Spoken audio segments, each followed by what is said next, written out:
오늘 우리 찬이랑 준석이가 왔어요. 원래 우리 중고등부는 내일 특송인데 오늘만 시간이 돼서 같이 특송하려고 했는데 조금 늦었네. 그 마음 하나님께서 받아주신 줄로 믿습니다. 우리 준석이랑 우리 찬이 축복의 박수 합시다. 잘했어요. 네, 됐습니다. 우리 성경책 좀 갖다 줘요. 준석이, 찬이. 성경책 없지? 자, 오늘 말씀의 제목을 우리 앞을 보고 한번 같이 읽습니다. 시작. 증인된 사명을 감당하라. 아멘. 증인된 사명을 감당하라 라는 제목으로 말씀 증거하겠습니다. 오늘도 우리의 기도가 시작되었으니 하나님의 역사가 시작되었음을 믿으시길 바랍니다. 그래서 하나님 하늘에서 하늘문을 활짝 여시고 이곳에 임재하셔서 우리의 입술에 그냥 하나님이 집중하시고 어떤 기도를 하나, 우리 아들이, 우리의 딸이 나에게 무엇을 간구하는지 아주 사랑스러운 눈빛으로 우리 한 사람 한 사람을 바라보고 계실 것입니다. 그 하나님 앞에 담대하게 기쁘게 기도하는 저와 여러분 되길 축복합니다. 이번 상반기 특별 기도의 주제는 우리를 통해 일하소서입니다. 우리를 통해 일하신다. 즉 하나님은 어떤 방법을 택하셨냐면 우리를, 인간을 택하셔서 일하신다. 하나님의 일을 이루신다. 얼마든지 하나님 혼자서 하실 수 있지만 하나님은 우리 한 사람 한 사람을 택하셔서 일하신다.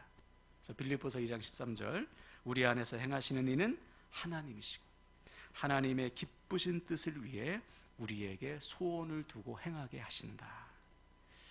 그러므로 우리가 해야 될 것은 무엇입니까? 하나님의 소원을 나의 소원으로 품는 거예요.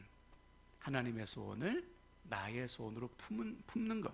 그러면 하나님은 그 하나님의 소원을 품은 사람을 아주 성실하고 신실하게 이끌어 가시는 거죠. 바라기는 우리 모두 하나님의 소원을 나의 소원으로 품고 그 소원에 헌신해서 일평생 쓰임 받으시길 축복합니다. 아멘. 자, 그래서 우리는 어제 하나님의 첫 번째 소원을 나눴습니다. 하나님의 소원 첫 번째는 무엇이었죠? 경건이었어요.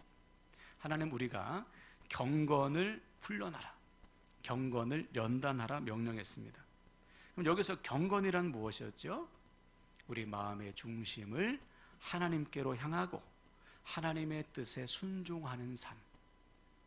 그래서 내 마음에 오직 하나님의 뜻, 하나님의 소원, 하나님께서 기뻐하시는 것으로 가득 찬 상태, 그것을 위해서 나아가는 것, 이것이 바로 경건이라고 했어요. 그래서 경건은 한두 번 결단해서 되는 게 아니죠. 일평생 훈련해야 됩니다. 하나님의 소원을 나의 소원으로 품기를, 내 마음의 중심을 하나님께로 향하기를 날마다 훈련해야 된다. 그래서 내 마음에 세상의 것, 유한한 것, 가치 없는 것 다 몰아내고 오직 하나님의 소원으로 꽉꽉 채워가는 것, 바로 그 사람을 통해서 하나님은 하나님의 뜻을 이루시는 것입니다. 일평생 우리의 마음의 중심을 하나님께로 두고 하나님의 뜻에 순종하기에 힘을 다하시는 저와 여러분 되길 축복합니다. 아멘. 자, 오늘은 두 번째 소원을 나누겠습니다. 한번 따라할까요? 증인된 사명을 감당하라. 네, 우리를 향하신 하나님의 소원 두 번째는 우리가 주님의 증인이 되는 것입니다. 자, 오늘 본문 사도행전 1장 8절을 다시 한번 볼까요? 제가 읽겠습니다. 오직 성령이 너에게 임하시면 너희가 권능을 받고 예루살렘과 온 유대와 사마리아와 땅끝까지 이르러 내 증인이 되리라 하시니라. 그렇죠. 부활하신 주님은 제자들과 성도들에게 명령하셨습니다. 예루살렘과 온 유대와 사마리아와 땅끝까지 이르러 내 증인이 되라.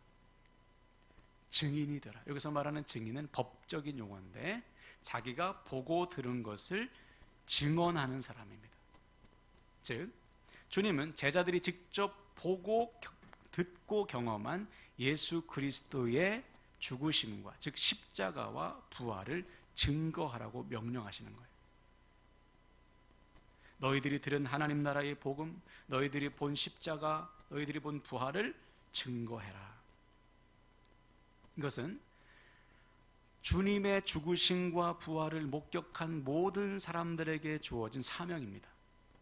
즉 나는 증인이 되고 싶어, 되고 싶은 사람만 선택해서 받는 말씀이 아니고 모든 사람들에게 주어진 공통적인 명령이다, 이 말이에요. 자, 그런데 예나 지금이나 이 증인된 삶에 대해서 상당한 부담감을 가지고 있거나 증인된 삶을 제대로 살지 못하는 사람들이 의외로 많이 있어요. 자, 그 이유는 크게 세 가지인데, 첫 번째, 오늘 본문을 잘못 해석해서 그렇습니다.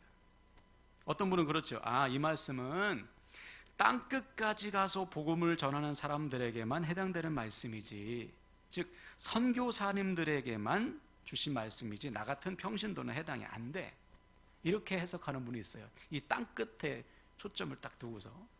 여러분 정말 그런가요?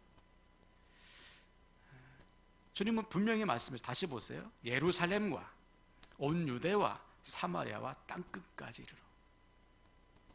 즉 주님은 지금 주님의 말씀을 듣고 있는 사람들에게 말씀하시는데, 지금 어디가요? 어딜까요? 이 장소가 예루살렘이에요. 예. 예루살렘에 있는 너희들, 예루살렘부터, 여기서부터 증인되라. 땅끝에 가서 주님께서 증인되라고 말씀하시지 않았어요. 예루살렘과 온 유대와 사마리아와 땅끝까지. 다시 말해, 너희가 지금 너희들이 있는 이 예루살렘에서 증인이 된다면 이 복음은 유대와 사마리아와 땅끝까지 퍼지게 될 것이다. 즉 네가 있는 이곳에서부터 증인된 삶을 살아라. 이것이 하나님께서 우리에게 주신 말씀. 네 가정에서부터, 네 직장에서, 학교에서, 네가 서 있는 곳에서 증인된 삶을 살아라. 그리고 여러분 한번 생각해 보세요. 우리가 서 있는 자리에서 땅 끝으로 쭉 가다 보면 어떻게 돼요? 지구는 둥글기 때문에 한 바퀴 빙 돌아서 자기 자리로 옵니다. 즉 내가 서 있는 곳이 땅 끝의 시작인 거예요. 네. 그러니까 땅 끝까지 이르러 복음을 전하는 사람은 누구입니까? 지금 서 있는 곳에서부터 증인으로 사는 자만이 땅 끝에 가서도 증인된 삶을 살 수 있는 것이죠. 그러므로 이것은 내 말씀이 아니야, 그것이 아니고 나에게 주어진 이 자리에서부터 주님은 증인된 삶을 요구하시는구나. 그래서 주님께서 물론 특별한 사람이 있죠. 네, 특별히 선교사로 부른 사람이 있습니다. 정말 오지 땅끝에 가서 저 이슬람권에 가서 순교하면서 저 아마존 부족 국가에, 또 저 아프리카에, 공산국가에, 저 불교 국가에 하나님께서 특별히 콕 집어서 데리고 가는 사람이 있어요, 분명히. 그러나 오늘 말씀은 주님께서 특별한 사람이 아니고 모든 믿는 자, 모든 증인들에게, 주님의 죽으심과 부활을 경험한 모든 사람들에게 동일하게 주신 말씀. 그래서 이 말씀을 듣고 모여서 기도한 사람이 120명 정도였잖아요. 그러니까 모든 사람, 주님의 부활을 목격한 사람 모두에게 주신 말씀. 그러므로 사랑하는 여러분, 지금 나에게 주신 이 말씀, 오늘 사도행전 1장 8절의 말씀이 나에게 주신 하나님의 말씀으로 믿고 받아들이시길 바랍니다. 그래서 지금 나에게 주어진 삶의 자리, 내가 서 있는 곳에서부터 증인된 삶을 충실히 살아가시기를 주님의 이름으로 간절히 부탁을 드립니다. 아멘. 두 번째는 사람들이 오해하는 것이 뭐냐면 증인이 돼야 돼? 어떻게 해야 되지? 그러면 가정도 직장도 학교도 다 내팽개치고 거리에 가가지고 띠를 탁 두른 다음에 둘씩 짝을 지어서 복음을 전하는 것인가? 그렇게 오해하는 사람도 있어요. 당장 다 때려치고 내가 전도만 해야 되는가? 증인된 삶이 그것인가? 그렇지 않습니다. 증인된 삶이라는 것은 나에게 주어진 일을 통해, 나의 삶을 통해서 주님을 드러내는 거예요. 밖에 나가서 전도하는 거 물론 귀하죠. 우리 노방전도팀 이제 3월부터 할 텐데 노방전도 너무 귀하죠. 그런데 증인된 삶을 사는 것은 노방전도하라는 말이 아니에요. 해외 전도하라는 말이 아닙니다. 나에게 주어진 삶의 자리에서 나의 삶을 통해 주님을 드러내는 거예요. 자, 이에 대해서 바울은 이렇게 고백했죠. 고린도후서 2장 15절 볼까요? 앞을 보고 한번 읽어보겠습니다. 시작. 우리는 구원받는 자들에게나 망하는 자들에게나 하나님 앞에서 그리스도의 향기니. 아멘. 따라합시다. 그리스도의 향기. 네, 우리의 삶 자체가 주님을 드러내는 향기다. 다시 말해, 주님의 증인으로 살아간다는 것은 우리의 말을 통해, 행동을 통해, 내가 하는 일을 통해 살아 역사하시는 주님을 드러내는 거예요. 네. 직장에서는 성실히 부지런히 일하고, 학교에서 열심히 공부하고, 가정에서 열심히 가정 살림을 잘 돌보고, 사람과의 관계 속에서도 신뢰를 쌓고, 이것이 증인으로 사는 삶이에요. 그때 내가 전하는 말은 다 내 안에 살아 역사하시는 주님을 증거하는 복음이 되는 것입니다. 그러므로 사랑하는 여러분, 우리 모두 그리스도의 향기로서 사시길 축복합니다. 네, 내가 하는 모든 일을 통해서 내 안에 살아계신 주님이 드러난다. 이 믿음 가지고 성실하게, 또 내 곁에 있는 사람들을 사랑으로, 또 섬김으로 겸손히 주님의, 내 안에 살아계신 주님을 드러내는, 그래서 그리스도의 향기를 뿜어내는 저와 여러분 되시기를 주님의 이름으로 축원을 드립니다. 자, 마지막으로 사람들이 증인된 삶의 부담을 느끼는 이유는 자기 힘으로 하려고 하기 때문이에요.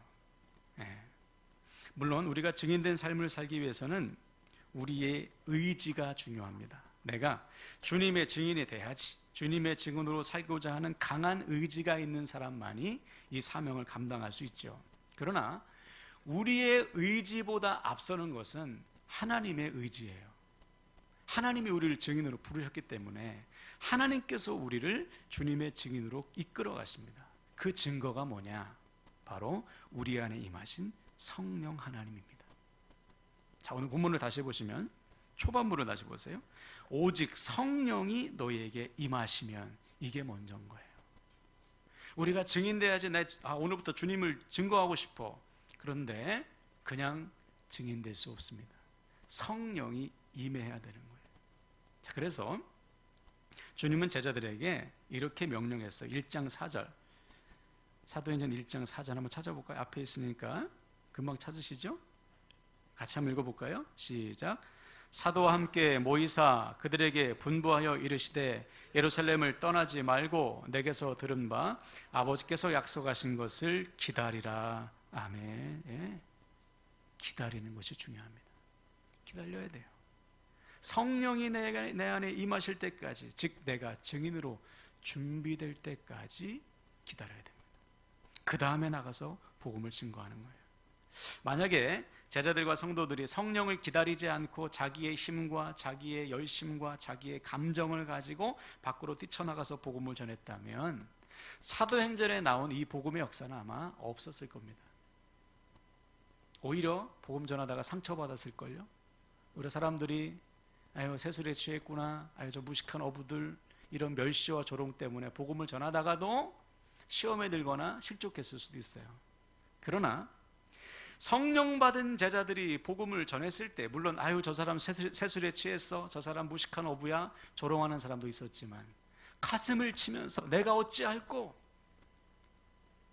복음의 말씀을 듣고 가슴을 치며 회개하는 사람들이 있었습니다. 그래서 그날에 자기 죄를 회개하고 예수 그리스도를 영접하여 세례받은 사람이 3,000명이나 되었다고 했어요. 이것이 제자들의 능력이 아니죠. 제자들에게 임한 성령께서 역사하시며 순종했더니 3,000명씩 회개하더라. 또 칭송받는 교회가 되더라. 오늘날도 마찬가지. 성령의 능력으로 하는 겁니다. 바울의 고백처럼 내 안에서 능력으로 역사하시는 성령을 따라 살아갈 때 우리는 증인된 삶을 감당할 수가 있어요. 물론 어떤 분은 이렇게 말씀할 수 있죠. 목사님, 저는 제 안에 성령이 임했는지 잘 모르겠어요. 성령이 임했는지 확신이 없습니다. 여러분, 성경의 말씀을 믿으세요. 누구든지 예수 그리스도를 구주로 영접하는 자는 이미 성령이 임하셨습니다. 약속의 말씀이에요. 네, 약속의 말씀을 믿는 거예요. 내가 주님을 나의 구주로 내가 믿어요. 그러면 그 순간 성령은 이미 우리 안에 임하셨습니다. 그때부터는 성령의 능력을 구하는 거예요. 하나님, 제가 증인된 삶을 살고자 합니다. 성령께서 도와주시옵소서. 그럼 주님은 분명히 도와주십니다. 우리가 증인된 삶을 살도록 지혜를 주시고 사랑을 주시고 담대함을 주시는 거예요. 그 성령과 더불어 힘을 다하시길 축복합니다. 자, 그래서 이 시간 말씀을 결단하는데요, 오늘 우리는 하나님의 두 번째 소원을 품었습니다. 그것은 바로 우리가 주님의 증인 되는 것. 우리 하나님은 장차 우리가 하나님 앞에 섰을 때 이거는 꼭 물어보실 것 같아요. 조 목사, 너 내 증인으로 살다 왔냐? 누구의 증인으로 살았니? 무엇을 증거하며 살았니? 세상의 것만 증거하다 살았니? 아니면 십자가와 부활을 증거하며 살았니? 꼭 물으실 거예요. 여러분, 그날에 우리가 하나님 앞에 자랑스럽게 기쁘게 주님, 제가 주님의 증인으로 살다 왔습니다, 자신 있게 고백하는 저와 여러분 되길 축복합니다. 어떻게 해야 됩니까? 세 가지예요. 첫째, 내가 서 있는 이곳에서부터 증인된 삶을 살아가자. 내가 서 있는 곳이 땅끝의 시작이다. 둘째, 삶으로 증거하는 겁니다. 나의 말과 행동과 내가 하는 일을 통해, 내 사랑과 섬김을 통해 주님을 증거하는 그리스도의 향기로 살아가자. 마지막은 성령의 능력으로만 됩니다. 내 안에 임하신 성령을 믿고 날마다 성령의 능력을 구할 때 우리는 증인된 삶을 감당할 수 있어요. 그래서 오늘부터 주님의 증인으로서 우리 안에 임하신 성령을 따라 우리에게 주어진 삶의 자리에서 우리의 삶으로 주님을 증거하는 우리 모든 가족들 되시기를 주님의 이름으로 간절히 축원을 드립니다. 아멘, 아멘.